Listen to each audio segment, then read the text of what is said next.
नमस्कार साथियों, स्वागत है आपका ज्ञानवाणी चैनल में। आज हम लोग यूपी टेट जूनियर लेवल की क्लासेस शुरू करने वाले हैं, जिसमें हम लोग सामाजिक अध्ययन में भूगोल का विषय शुरू करेंगे।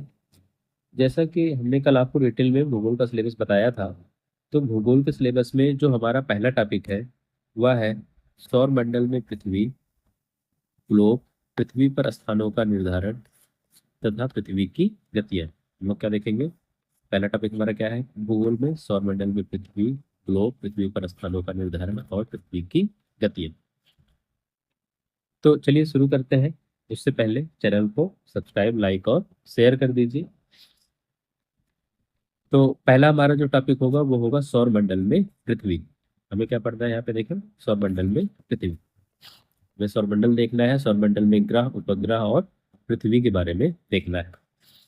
देखिए, हमारी जो पृथ्वी है ये एक सौरमंडल का भाग है। पृथ्वी क्या है? एक सौरमंडल का भाग है। सौरमंडल में हमारा क्या है?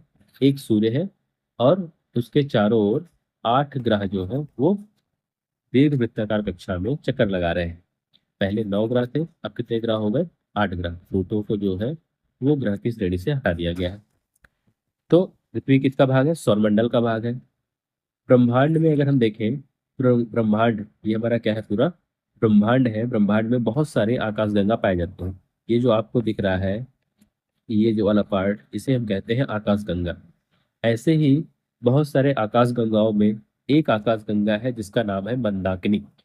और मंदाकिनी में ही हमारा सौरमंडल पाया जाता है। सौरमंडल में पृथ्वी और सूर्य और उसके चारों ओर, सूर्य के चारों ओर जो है पृथ्वी जैसे ग्रह भी चक्कर लगाते हैं। ठीक है। तो यहाँ पे एक डिटेल दिया गया है, एक पॉइंट दिया गया है कि आधुनिक खगोल शास्त्र का जनक किसे कहते हैं। तो सबसे पहले जो बताया गया था कि केंद्र में सूर्य है और इसके चारों ओर पृथ्वी जो है या अन्य ग्रह जो है वो चक्कर लगाते हैं। तो ये सबसे पहले जिसने बताया था वो थे कापरनिकस। वो कौन थे वैज्ञानिक? थे कापरनिकस। इस अवधारणा को हम कहते हैं हेलियोसेंट्रिक अवधारणा। हेलियोसेंट्रिक अवधारणा। कापरनिकस ने क्या बताया कि सूर्य जो है, सौर मंडल में जो सूर्य है इसके चारों ओर जो ये ग्रह है, जो 8 ग्रह है, पहले कितने ग्रह थे? 9, अब कितने हो गए? 8। तो सूर्य के चारों ओर जो ये ग्रह है ये दीर्घ वृत्ताकार कक्षा में कैसे चक्कर लगाते हैं? दीर्घ वृत्ताकार कक्षा में चक्कर लगाते हैं। सेंटर में हमारा क्या है? सूर्य है। और चारों ओर कौन चक्कर लगाता है? ग्रह चक्कर लगाता है। इसको सबसे पहले किसने बताया? कॉपरनिकस ने बताया था। इसीलिए कॉपरनिकस को हम कहते हैं आधुनिक खगोल शास्त्र का जनक। तो याद रखेंगे, आधुनिक खगोल शास्त्र का जनक किसे कहते हैं? कॉपरनिकस को। ठीक। इनकी अवधारणा क्या है? हेलियोसेंट्रिक अवधारणा। हेलियोसेंट्रिक अवधारणा क्या कहती है? हेलियोसेंट्रिक अवधारणा कहती है कि केंद्र में सूर्य है, जबकि जो ग्रह है वह इसके चारों ओर चक्कर लगाते हैं। ग्रह इसके चारों ओर कैसे चक्कर लगाते हैं इसके बारे में अध्ययन किया था केपलर ने। इसलिए बताया केपलर ने। केपलर ने बताया कि सूर्य के चारों ओर जो ग्रह चक्कर लगाते हैं वो दीर्घ वृत्ताकार कक्षा में कैसे चक्कर लगाते हैं? दीर्घ वृत्ताकार कक्षा में। ये जो ग्रह हमारे हैं ये जिस पथ पे चक्कर लगाते हैं, ग्रह जो है ये जिस पथ पर चक्कर लगाते हैं, यहाँ पे देखिए ये क्या है? हमारा सूर्य। और यहाँ पे अगर हम ध्यान दें तो ये जो ग्रह है इनका एक निश्चित पथ होता है। उसी पथ पर ये ग्रह जो है वो चक्कर लगाते हैं। तो ये जो पथ होता है इसे हम बोलते हैं उस ग्रह की कक्षा। क्या बोल रहे हैं? उस ग्रह की कक्षा। और इनका जो पथ होता है उसका जो आकार होता है वो वृत्ताकार ना होकर वो दीर्घ वृत्ताकार होता है।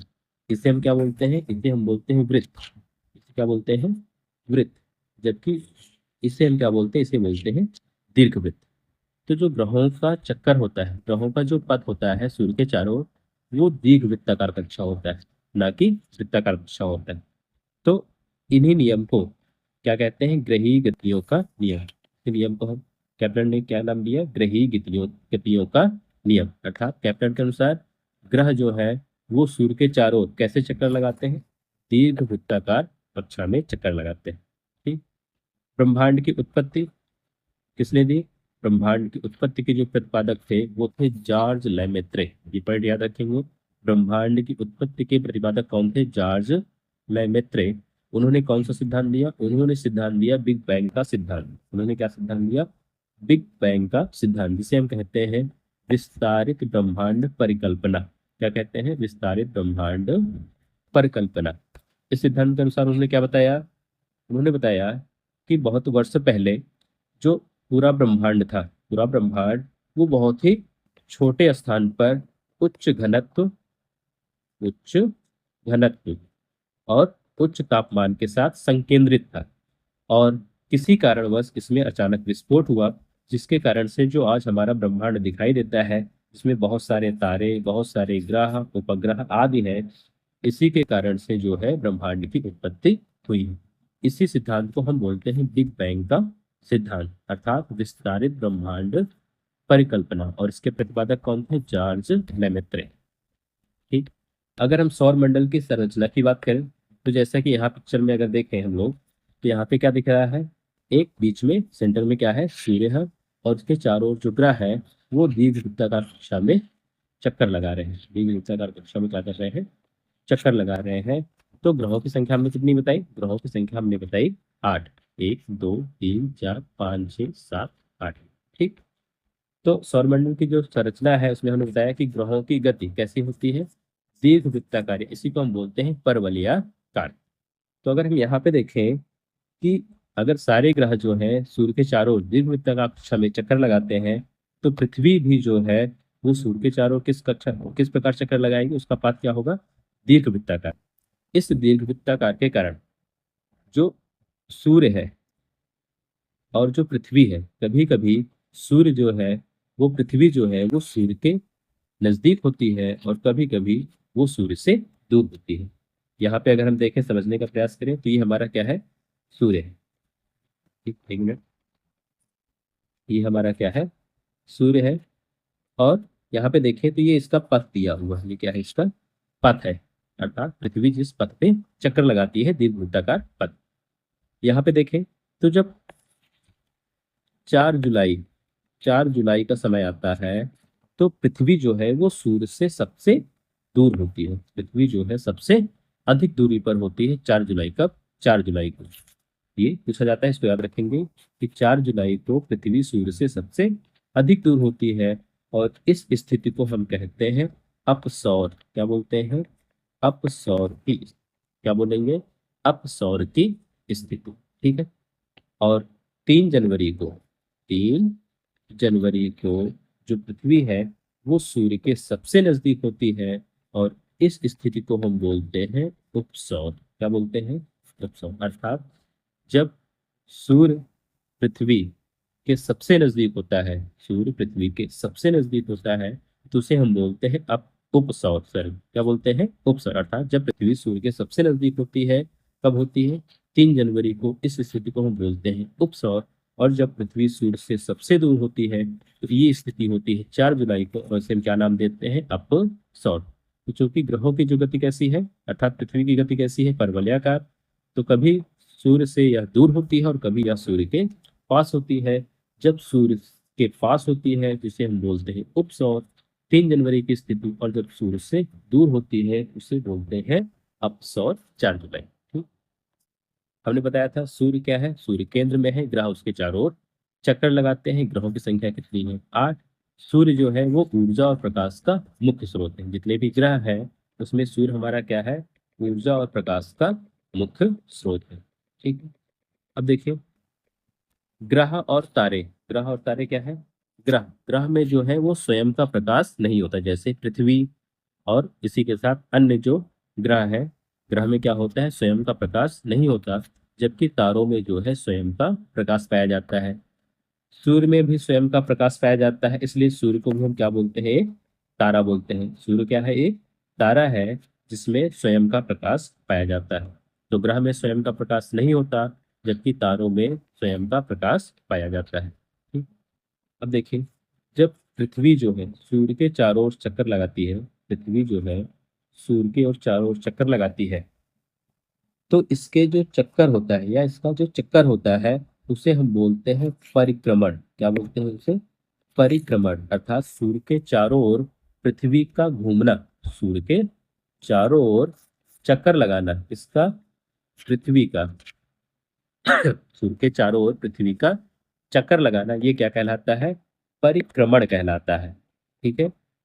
एक चक्कर, पृथ्वी जो है वो सूर्य का एक चक्कर कितने दिन में लगाती है? 365 दिन में, लगभग 365 दिन में। लीप ईयर में जो होता है ये 366 दिन में।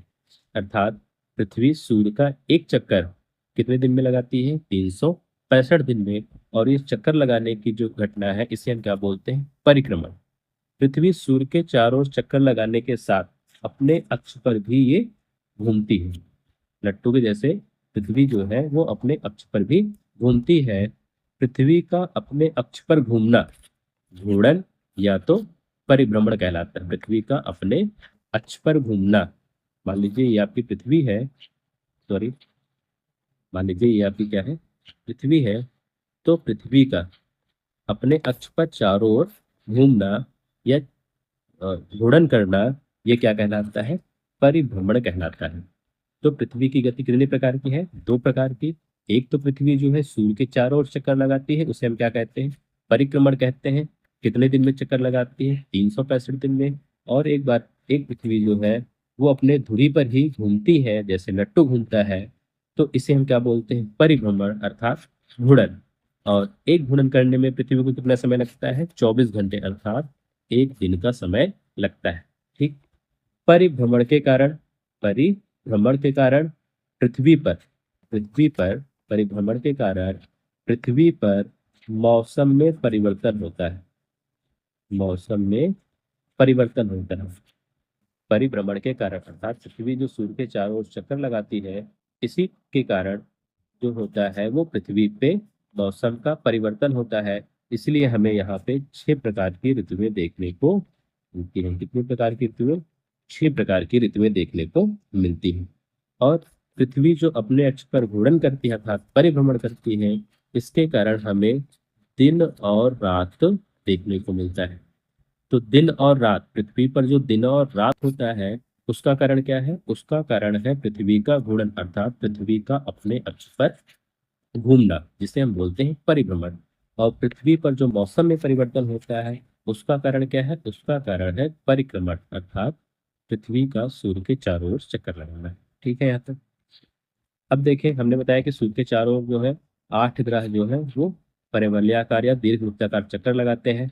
तो अगर हम देखें सूर्य से दूरी के क्रम में कौन कौन से ग्रह हैं, तो सूर्य से सबसे नजदीक जो ग्रह पाया जाता है, सूर्य से सबसे नजदीक जो ग्रह पाया जाता है ये हमारा है बुध।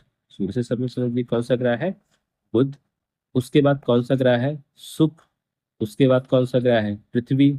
उसके बाद आपका पड़ता है मंगल। मंगल के बाद बृहस्पति, फिर शनि, फिर अरुण जिसे बोलते हैं यूरेनस, फिर वरुण, नेपच्यून। प्लूटो जो है ये ग्रह की श्रेणी में नहीं है, इसको हम हटा देंगे। तो कितने ग्रह हो गए? 1 2 3 4 5 6 7 8। तो अगर हम दूरी के क्रम में देखें तो सूर्य से नजदीक सबसे नजदीक जो ग्रह पाया जाता है वो है बुध। सूर्य से सबसे नजदीक जो ग्रह पाया जाता है वो क्या है? बुध। और सूर्य से सबसे दूर जो ग्रह पाया जाता है वो क्या है? वरुण। ठीक। तो सबसे नजदीक ग्रह कौन सा? बुध। और सबसे दूर वरुण। पृथ्वी जो है वो सूर्य से तीसरे नंबर पे आती है। दूरी के क्रम में किस नंबर पे आती है? तीसरे नंबर पे आती है। ठीक है। यहाँ पे अगर हम आकार की बात करें कि आकार में कौन सा ग्रह बड़ा कौन सा ग्रह छोटा है, तो बुध जो है ये सबसे छोटा ग्रह है। बुध जो है ये सबसे छोटा ग्रह है। आकार की बात करें तो बुध जो है सबसे छोटा ग्रह है। यह पृथ्वी सूर्य के सबसे नजदीक पाया जाता है और सबसे छोटा भी है। बुध से बड़ा कौन सा ग्रह है? मंगल। बुध के बाद कौन सा आता है? मंगल। मंगल के बाद कौन सा आता है? शुक्र।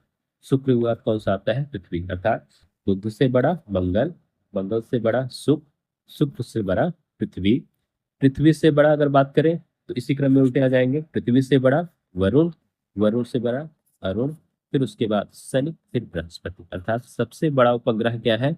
सबसे बड़ा ग्रह क्या है? सबसे बड़ा ग्रह है बृहस्पति।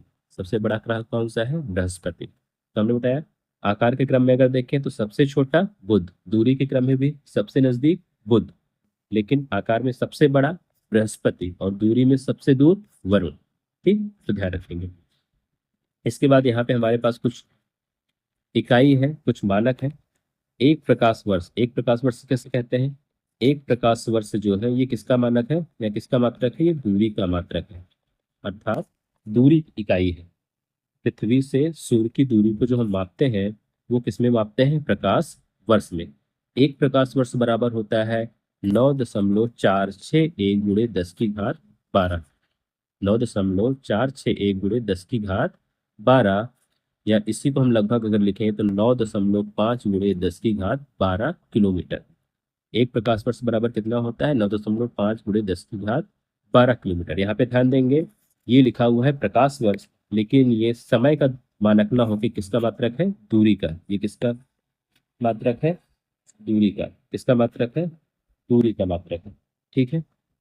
ऐसे ही पारसेक, ये भी किसका मात्रक है? ये भी दूरी का मात्रक है। पारसेक भी किसका मात्रक है? दूरी का मात्रक है। ठीक है। एक पारसेक बराबर होता है 3.3 प्रकाश वर्ष। एक पारसेक बराबर कितना होता है? 3.3 प्रकाश वर्ष। खगोलीय इकाई, खगोलीय इकाई भी किसका मात्रक है? ये भी है दूरी का मात्रक। ठीक, तो ध्यान रखेंगे प्रकाश वर्ष, पारसेक या खगोलीय इकाई। प्रकाश वर्ष, पारसेक या खगोलीय इकाई, ये तीनों किसके मात्रक हैं? दूरी के मात्रक है। एक प्रकाश वर्ष बराबर 9.5 गुणे 10 की घात 12 किलोमीटर लगभग। एक पारसेक बराबर 3.3 प्रकाश वर्ष। एक खगोलीय इकाई बराबर, एक खगोलीय इकाई किसे कहते हैं? पृथ्वी और सूर्य के बीच जो मध्य औसत दूरी है, पृथ्वी और सूर्य के मध्य जो औसत दूरी है उसी को हम बोलते हैं एक खगोलीय इकाई। और एक खगोलीय इकाई का मान होता है 1.5 गुणे 10 की घात 11 मीटर। ये किसमें है? मीटर। 1.5 गुणे 10 की घात 11 मीटर। यहाँ पे एक इकाई और दी गई है ब्रह्मांड वर्ष। ब्रह्मांड वर्ष जो है ये समय की इकाई है। किसकी इकाई है? समय की इकाई है। एक ब्रह्मांड वर्ष बराबर क्या होता है? एक ब्रह्मांड वर्ष क्या है? सूर्य, सौरमंडल के अन्य सदस्यों सहित मंदाकिनी जो कि हमारी आकाशगंगा है कि एक पूरी परिक्रमा करने में जितना समय लगाता है वो क्या होता है? एक ब्रह्मांड वर्ष होता है। क्या बताया हम लोग कि जो सूर्य है, जो हमारा सूर्य है, ये पूरे ब्रह्मांड, सॉरी, ये जो हमारा आकाशगंगा है जिसे हम कहते हैं मंदाकिनी, इसका एक चक्कर लगाने में अर्थात एक परिक्रमा पूरी करने में जो समय लगाता है उसी को हम क्या बोलते हैं? ब्रह्मांड वर्ष। और ये समय कितना है? ये है 25 करोड़ वर्ष। अर्थात सूर्य जो है ये हमारी आकाशगंगा का एक चक्कर कितने समय में लगाता है? 25 करोड़ वर्ष में लगाता है।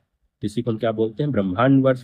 किसकी इकाई है? समय की इकाई है। प्रकाश वर्ष, पारसेक, खगोलीय इकाई, ये किसकी इकाई है? ये तीनों हमारी है दूरी की इकाई। ठीक है, तो उम्मीद है आपको समझ में आया होगा।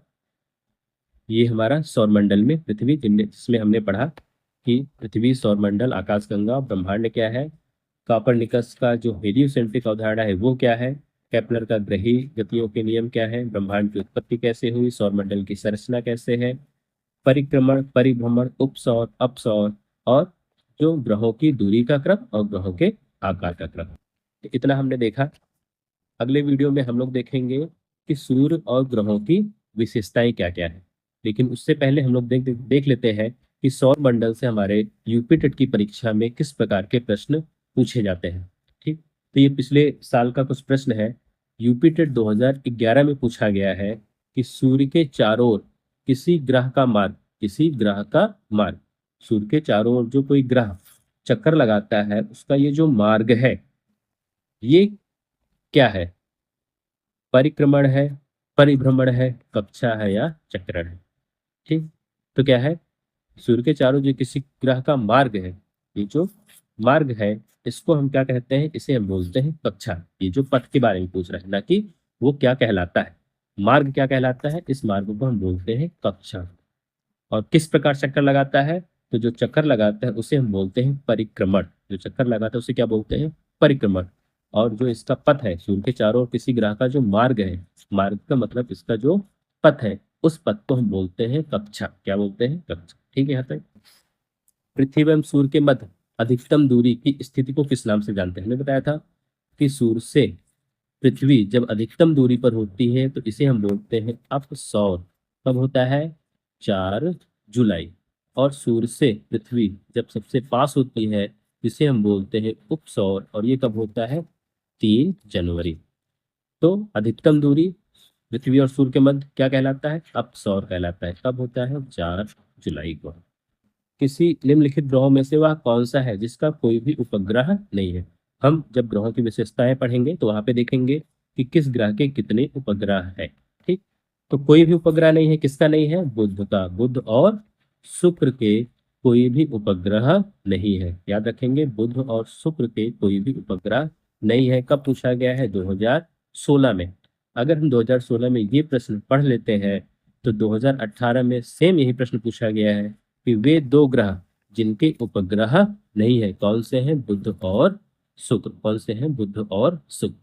तो देख रहे हैं हम लोग कि ब्रह्मांड से हर साल 1 या 2 प्रश्न आपको जरूर मिलेंगे। तो हम ब्रह्मांड को अच्छे से पढ़ेंगे। जो इसके बाकी टॉपिक बचे हुए हैं ब्रह्मांड में, सूर्य और ग्रहों की विशेषताएं, इसके बाद क्षुद्र ग्रह क्या है, उच्छल तारा क्या है, ये सब हम अगले वीडियो में पढ़ेंगे।